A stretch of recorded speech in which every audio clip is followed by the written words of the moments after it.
خبر ابيض، ما احوجنا كلنا الاخبار البيضاء الجميله.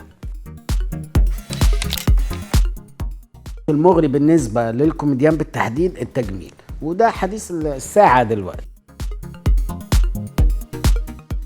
ومش عايز بقى ناس تيجي تقول لي ايه هتعيد شخصيه اتكررت والكلام البايخ ده.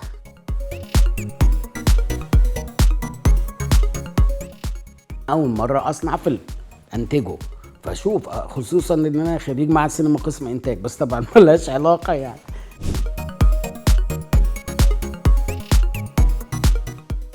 يعني عرفوا الدنيا وعرفوا الشغل وعرفوا التعب وعرفوا ده بيتعمل ازاي، يعني لازم يدفعوا طبعا. هي بالسهل كده. لازم يا ابني، مش بياخدوا خبرة السنين، لازم نقلبهم. ايه ده يا راجل. يا راجل صلي على النبي، عيب.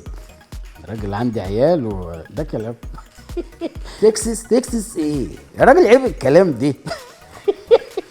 قال تكسس قال. لا ما تطولش، خلاص احنا خلصنا خلاص. انا المبسوط بخبر ابيض من زمان، وانتوا نورتوني واكرمتوني بزيارتكم.